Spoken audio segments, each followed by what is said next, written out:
大家好，我是客家佛教中心的小金讲法师，是尊贵的占度古人佛系的弟子。我们今天继续跟大家讨论跟分享，这个上士50颂，就是马明大师或者马明菩萨的上士50颂。那这上士50颂呢，我们现在就是所采用的这个它的论释呢，是根据俄西阿旺达杰所写的。那这个论释本身，它其实它是以英文为主，所以它主要是英文，所以我会在这里，就是根据以往的一贯的方式，都是一段英文一段中文的跟大家解释。那现在让我们回顾一下上一次我们所分享过的一些内容。那上次我们分享的内容呢，主要涵盖了就是为什么要把就是供养上师，就是我们应该供养。将自己所拥有的一切都供养给上师。在追溯回之前，是讲起来可能比较有系统性。那关于供养贡品这个东西，分成4个部分，我们有说过，就是第一个就是为了我们自己本身曾经对上师做过一些不恭敬的行为，我们要净化它，为了净化这样子的一种不恭敬呢，而做供养。那另一个呢，就是我们要供养自己所拥有的、自己所喜欢的一切。那第3个部分呢，这个部分，因为我们一般人可能对供养这一件事情，如果尤其是初入门的佛教徒，或者是可能不熟悉这种文化传统的人，可能无法理解这样子的一种做法。那这里呢，就有跟大家解释一下为什么这么做，也就是说这么做它的合理性在哪里。那接下去呢，就是说当你跟上师建立这种师徒关系，你接受了灌顶之后，你要怎么去守护每日的一种誓言。那关于供养这个部分呢，那我们说第一个就是为了清净不恭敬之过而做供养。那所谓的不清不尊不恭敬，什么叫不恭敬呢？不恭敬其实不管是你有意或者是无意的，即使在一种不警觉的情况下对上师表现出一种不恭敬的话呢，那其实只要你要立刻的很诚心的去向他献上供养，并寻求他的宽恕呢，那这样子的话，那所有的就是怎么说呢？对上师不敬的这些恶果呢，那就不会降临在自己身上。而且当然是供养的时候，无论在心或者是在姿态上呢，我们都必须是诚心诚意的。那如果我们不会的话，我们可以常常可以跟那些大师们学习，去观察他们怎么对上师，或者是我们可以读一些大师的或者大成就者们的一些生平传记，就比如说这样那罗巴尊者，他对他的上师的那种恭敬的一种行为，是我们可以借鉴的一个对象。那另外呢，还有就是说，我们要做供养，要请求上师宽恕的话，当然我们并不是随便的，就随便抓一些东西就拿去供养上师，或者是拿一些家里自己可能多余的，或者是别人送的我们不要的东西拿去供养上师。那供养的话，肯定必须是我们本身所喜欢的，而且是品质高的一些食物。那甚至是有一些最好的，就是可能自己本身平时也不舍得的，那你真正喜欢的，你把它供养给上师，这样子它的意义其实就很不一样。那在这样子的情况下，你供养了，很恭敬的供养了，再请求上师的宽恕，那你就会免于那些就是我们之前所提过的那些不尊敬上师所可能带来的后果。那这些东西其实都是其实这书中的内容呢，都是一些古老的，已经怎么说呢？是在各种经论或者是密续里都有记载的。所以宗喀巴大师他特别就在解释这些东西的时候，这些内容的时候，就特别的引经据典，就把每一个从他的出处在那里，他都特别的跟大家解释出来。那刚才就是另外一个内容，就是说我们要供养我们所拥有的一切。那供养所拥有的一切，所谓的供养所拥有一些什么东西呢？那去到最高的程度，就是包括连自己的生命，我们都可以供养上去。这个就是说，这其实就是上师，如果说在上师有这样子的要求的情况下，或者是我们可以为了上师不惜去牺牲自己的生命，这个听起来可能是有点吓人，但其实这是一种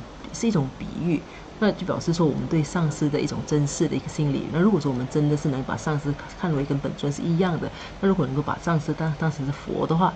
那那其实我们必然就会看到，就是说必然就会去怎么说呢？我们不会去在意这样子的一种做法。那其实这并不是真的说要你去牺牲自己的生命，其实并不是这样子的回事。那只是一种比喻，比喻是把最珍贵的东西都能够牺牲出去。所以它比喻呢，你看这段特别讲到，如果说连生命都可以牺牲的话，那何况是那些财富呢？其实这里其实重点并不在于我们付出些什么东西，重点在于我们不要执着些什么东西。所以这个是关于这一段供养自己所有的一切。那为什么呢？当然这些东西可能对现代人来讲那是非常难以消化的。所以到了第3个点呢，他就特别解释说为什么这么做的合理性在那里。它合理性在哪里呢？那就有说到，就是根据佛法的一种说法，就是说这样子的一种对上师的一种谦敬的一种供养，它其实是能让就是一个真心去寻求精进修行的弟子呢，可以在一世之间就能够证得佛果。那如果我们是佛教徒，我们都知道，其实证得佛果、证悟佛果，其实它可以是修上，就是无量亿劫都修不到的。那如果说无量亿劫的，其实那个数字，其实大家可能上网找一下，那一个劫到底是多少年？但是它是一个很长的一个怎么讲呢？是一个很长串的一个数目。那如果说要修，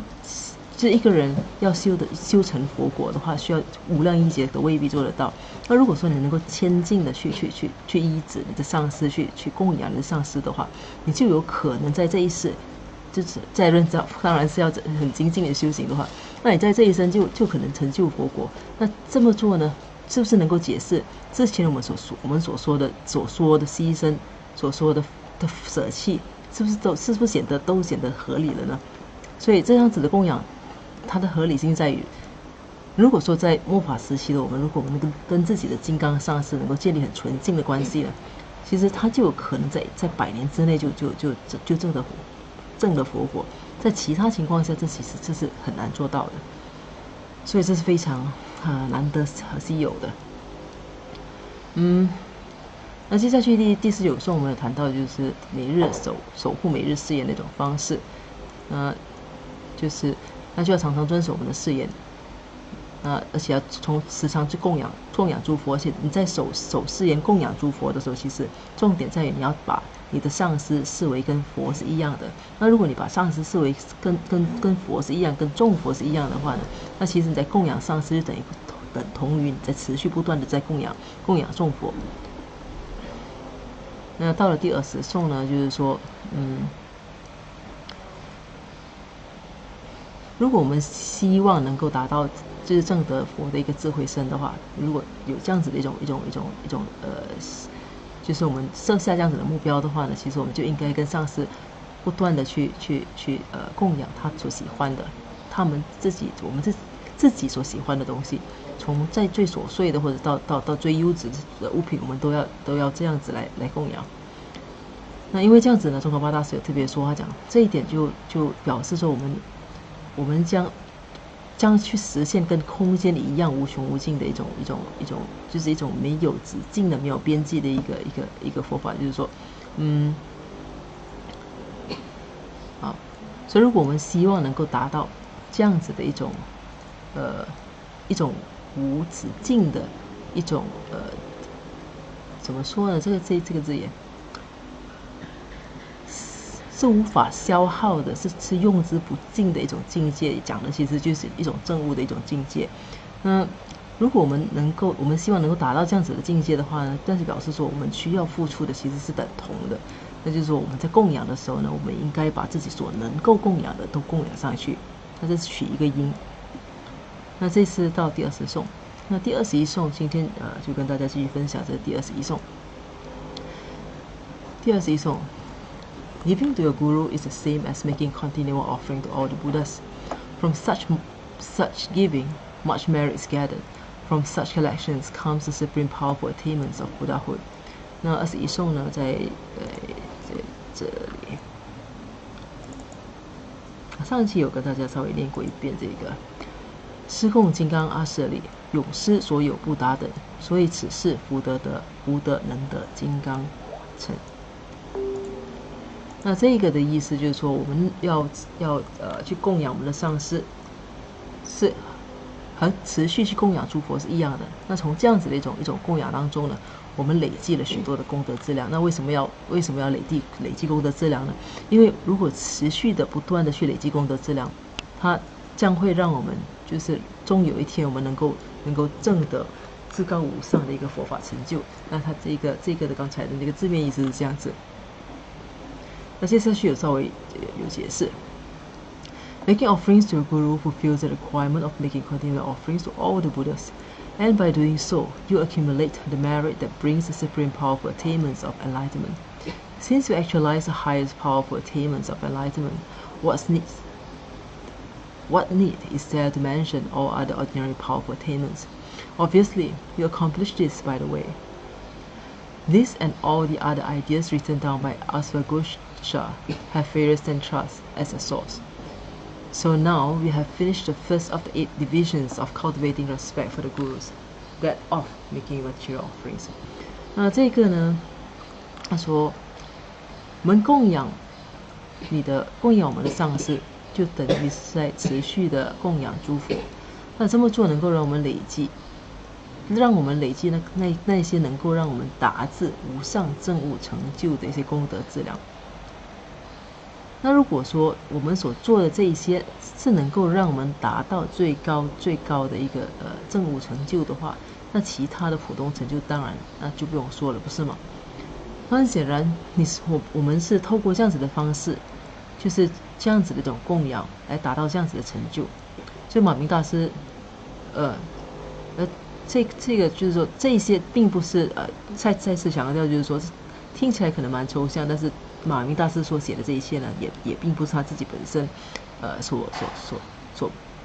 就是宗喀巴大师针对马明大师写的上师50颂做了很详尽的解释，而马明大师本身所写的这一切呢，也不是他自己本身捏造出来的，都是源自密续经典的。那如果说我们对佛教对，尤其是金刚乘很熟悉的话，我们都知道，其实这个就是我们在学佛这条路上，我们对传承是非常非常在乎的。其实所有的一切呢，它都必须有一个源头。那所以就是大家那些大师们在分享，在教导，在开示的时候，尤其在给授予一些高级的一些修持法或者灌顶的时候，都一定会把自己所传承，就是每一个上师都就是仔细的就跟大家解释出来。那所以每一个修持法都有一个源头，它不是凭空就生出来的。那所以马明大师他所写的这些东西呢，这一切呢都源自密续经典，而密续经典又来自那里呢？其实呢来自金刚总持。所以讲完这一个呢，这个21颂是一个很短的一颂，就是它的内容其实比较短。那讲完这个就基本上我们已经完成了说如何去培养对上师恭敬。它八大内容的第一个，八大内容第一个也就是讲的是物质上的供养。那第二个内容我们是视师为佛 ，looking on the guru as the enlightened ones, perceiving your guru as Buddha， 视师为佛。This has 2 subsections. First, regarding him as Buddha. Second, not stepping over his shadow. 那这个视师为佛这个部分呢，它又分成2个小部分。那第一个部分叫视师为佛，那第二个部分呢就不踩踏他的影子。那我们去看一下视师为佛这个部分的一些内容。视师为佛这个在第22颂。Therefore, a disciple with the good qualities of compassion, generosity, moral self-control, and patience should never regard the guru and Buddha Vajradhara as different. 这第22颂呢，就是说，所以想学求法者，有了具节忍功德，慈心圆满优越子，忘记翻，库鲁无二金刚持。那这个它的意思呢，就是说，他讲，因此一个具有慈悲、慷慨、拥有道德自制和耐心的良好品质的弟子呢，他永远不应该把上师和金刚总持视为是不同的。那简单来讲，就是一个具有各种良好品质的弟子呢，他其实是不应该把上师，就是他其实应该把上师跟金刚总持视为是一样的意思。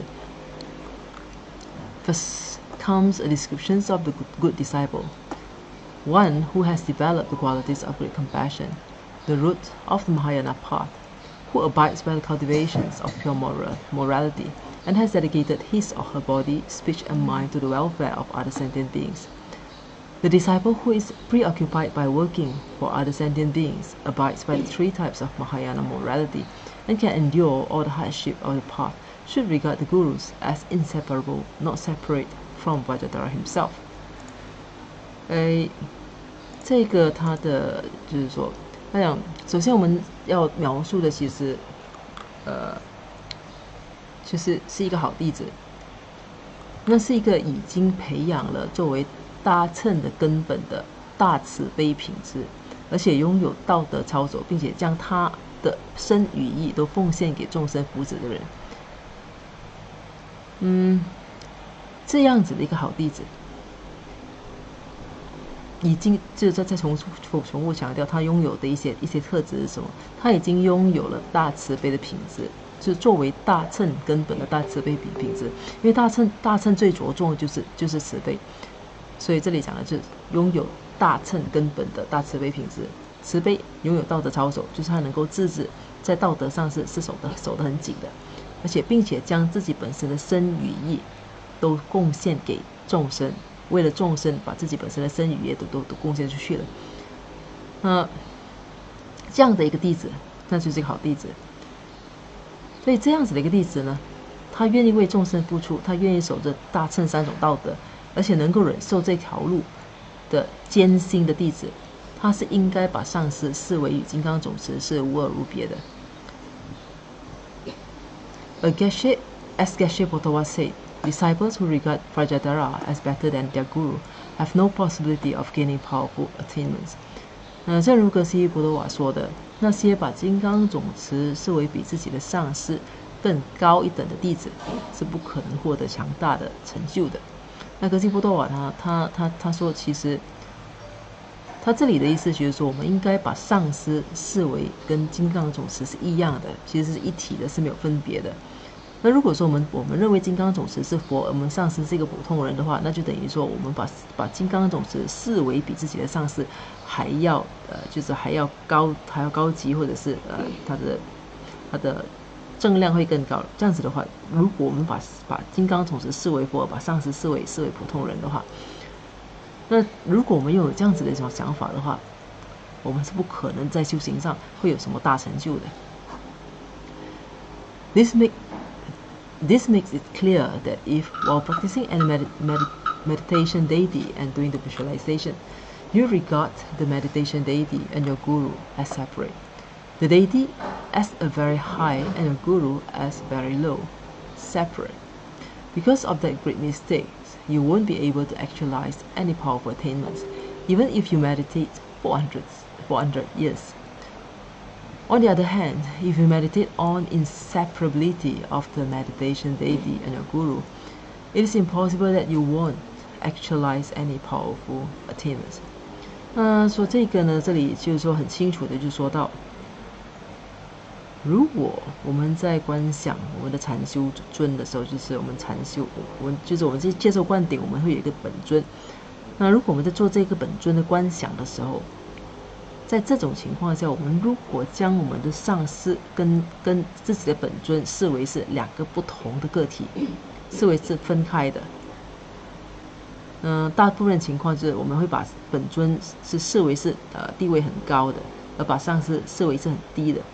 那如果是这样子的情况，如果我们犯上这种错误的话，你即使去修禅修100年，也将没有办法得到任何巨大的成就。那反过来，如果说你能够把本尊跟上师视为是一体的话呢，那即便你想要不取得巨大的成就，都是很难的。那这里再一次强调，就是说我们应该把上师跟本尊视为是一样的，是没有分别的。Furthermore, Vajradhara assured us that the Guru is an emanation of himself. He said that in degenerate times, such as this, we shouldn't worry that we haven't met Vajradhara because at such time, he would manifest as the Vajraguru. 那此外呢，这个金刚总持他也跟我们保证，他说我们的上师其实就是他，就是金刚总持的化身。他说在这样子的一个末法时期，我们不应该去担心说我们没有机会去遇到金刚总持，因为在这样子的一个时期，他就会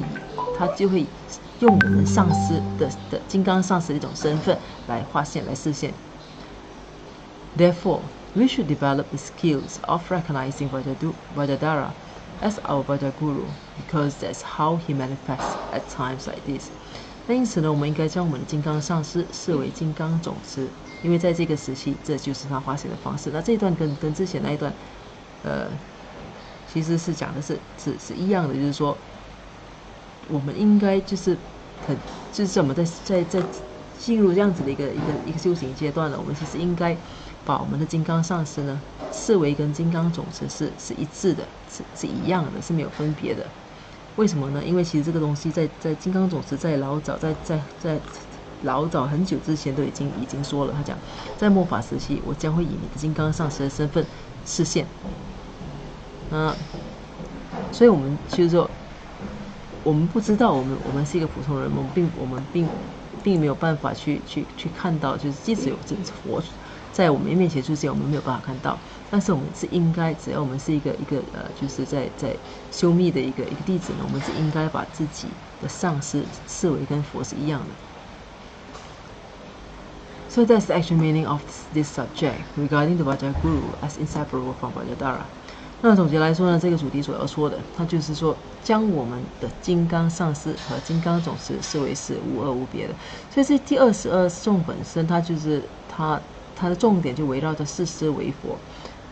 就是说一个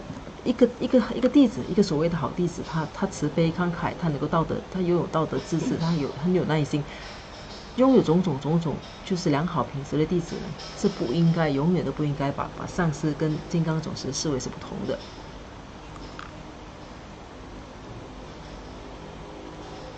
那为什么这么说呢？其实就是他已经是拥有这种种的条件了。那如果说你就差这一些，你没有办法把上师跟金刚总持视为是一样。如果说你没有办法视师为佛的话，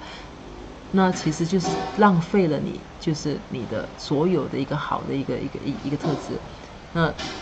这意思就是说，如果说你始终都把上师视为是比金刚总持还要低的话，那这样子你再怎么修都好，你是不可能有任何成就的。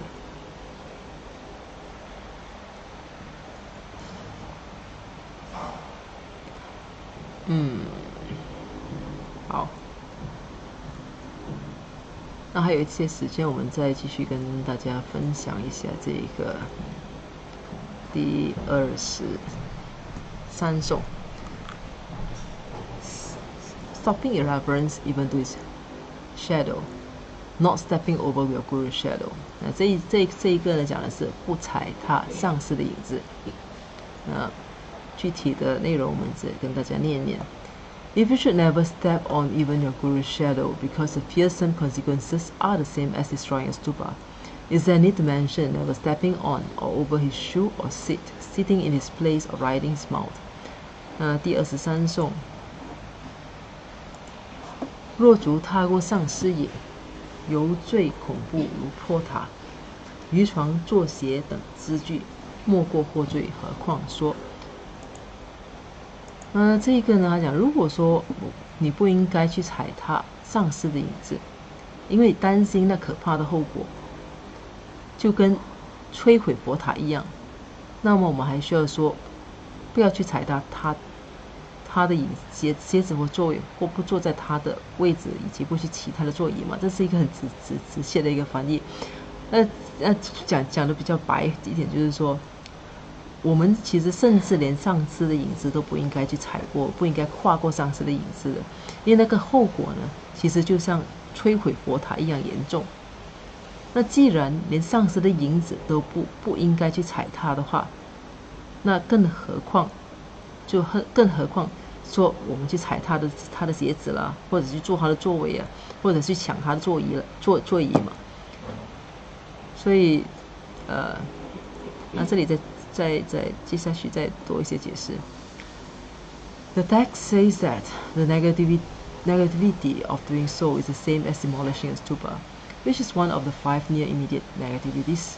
And if the negativity of stepping over the shadow of the Vajraguru is so grave, it's obvious that stepping over his shoes, mattresses or cushions or riding his conveyance, such as his horse, must be much worse than that. 那这个其实就是再进一步再去解释刚才我们说的内容。那这一个颂呢，他说的他的意思就是说，他讲这样做的严重性其实跟破坏佛塔是一样的，而破坏佛塔呢是被称为禁五无间罪的。我们之前有讲过五无间罪或者是忤逆罪，那这个呢是禁五无间罪，就是禁事。借禁禁事，禁五无间罪。那禁五无间罪呢，讲的其实就是就是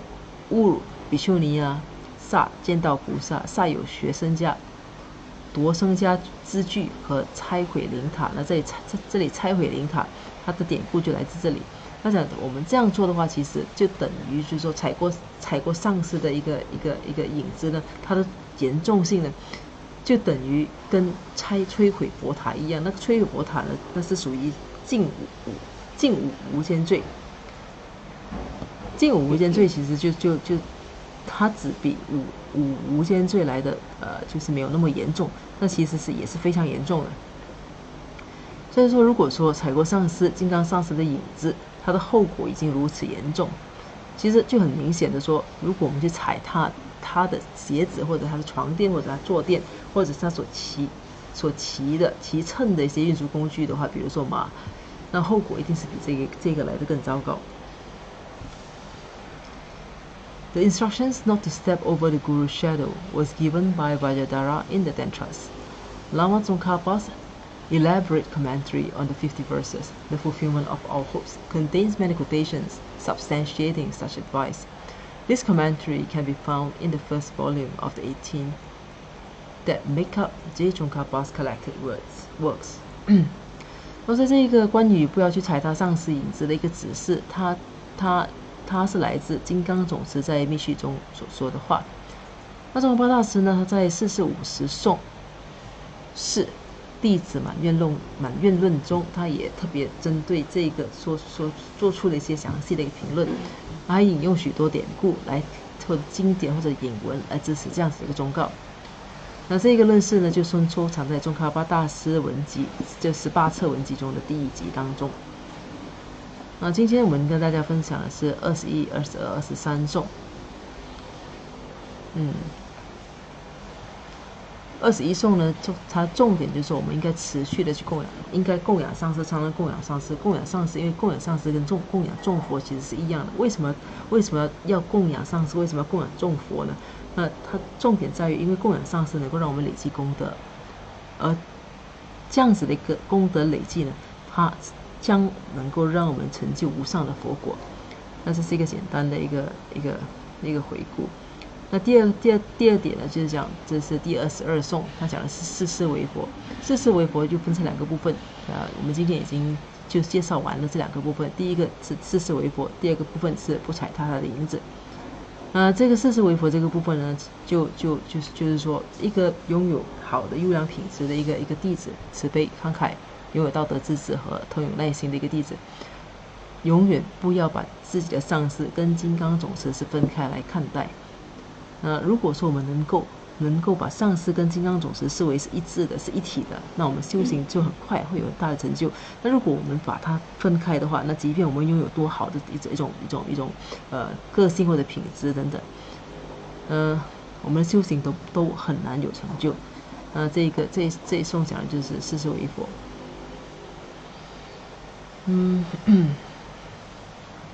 好。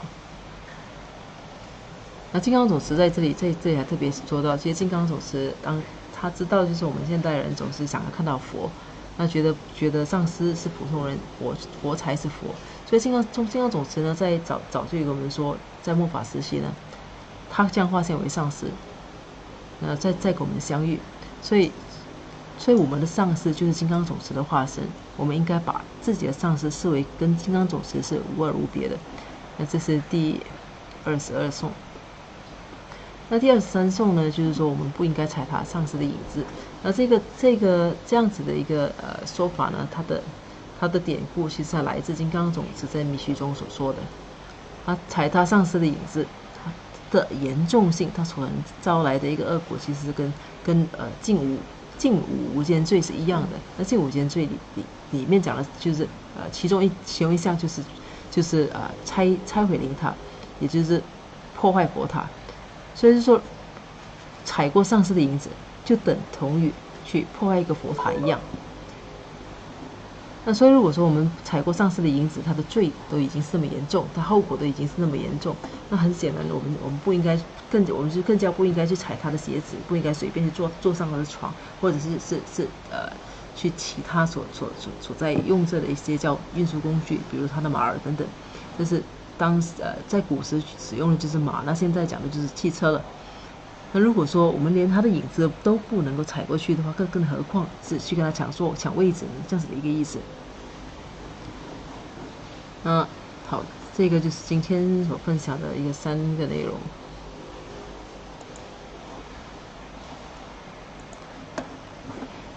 好，在结束之前，我们再做一个回想。如果珍贵菩提心为生出者，愿生出以生出之菩提愿，其不退转，倍增长。如果珍贵之空性为生出者，愿生出以生出之菩提愿，之空性宝其不退展，倍增长。愿此修以一切功德利益所有众生诸法后，显明世尊善慧名称是所显示佛法。所设佛法心要诸圣教，唯愿世世不离真上师，唯愿随时享有圣真法，并于地道功德圆满后，迅速证得金刚持果位。愿我正子善根力，速即成就上师佛，一切众生尽无余，悉令安置是佛地。愿弘扬中喀巴宝王正法理则记，则悉障碍之征兆，一切顺缘悉圆满。我及他人之三世，以指相属2之意，祈愿善慧名称佛，教法永驻圣真长。愿昼吉祥，夜吉祥，昼夜60恒吉祥，一切事中皆吉祥。唯愿三宝常摄受，世尊上师身受永稳固，愿善法业普及遍十方，上为教法君王照三欲，众生未尽其行恒常住。好，谢谢大家，我们下一次再见。